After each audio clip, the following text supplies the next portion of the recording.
હવે આપણે એક્સરેના આધારે બંને ડિઝીઝને ડિફરન્શિએટ કરવાની ટ્રાય કરીશું. તો જો એમાં ડાબી બાજુનું જે એક્સરે છે એમાં તમને સીપી એંગલ દેખાતો. સીપી એંગલ ડાબી બાજુ બ્લન્ટ છે. સેમ એવી રીતના જમણી બાજુ પણ બ્લન્ટ અથવા ઓબ્લિટરેટેડ છે. ઓકે, મતલબ ક્લિયર નથી જે નોર્મલ એક્સરેમાં હોય. તો ભાઈ બેમાં બીજો ડિફરન્સ શું છે? તો ભાઈ તો તમે ડાબી બાજુ જુઓ તો તમને ખબર પડે કે ડાબી બાજુ જે એક તમને અહીંયા કર્વ લાઇન ડિફરન્શિએટ થતી હશે અને જમણી બાજુ હોરિઝોન્ટલ લાઇન છે. ઓકે, તો એના સિવાયનો બીજો ડિફરન્સ શું છે?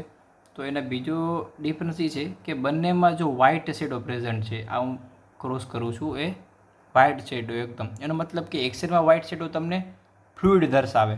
ઓકે, બહુ વધારે પડતો વ્હાઇટ છે એટલે. હવે એના પછી બીજું તો કે બીજું જો તમને જમણી બાજુ તમને ક્લિયર તમે થોડુંક વધારે ઝૂમ કરીને જો તો તમને ખબર પડે કે જે હોરિઝોન્ટલ લાઇનની એકદમ ઉપર છે બ્લેક શેડો છે. આ બ્લેક શેડો એ દર્શાવે છે કે ફ્લુઇડ સિવાય અહીંયા એર પણ પ્રેઝન્ટ છે. ઓકે, તો જે જમણી બાજુ એર પ્લસ ફ્લુઇડ બંને પ્રેઝન્ટ છે અને જે ડાબી બાજુ છે અહીંયા ઓનલી ફ્લુઇડ પ્રેઝન્ટ છે.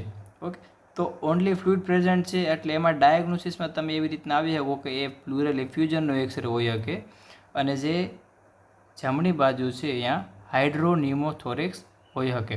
ઓકે, હવે પછી પ્લુરલ એફ્યુઝનમાં ટ્રાન્સયુડેટિવ છે, એક્ઝ્યુડેટિવ છે, એ ટેપિંગના આધારે ખબર પડે ને પછી આખો ટ્રીટમેન્ટ પ્રોટોકોલ તૈયાર થાય.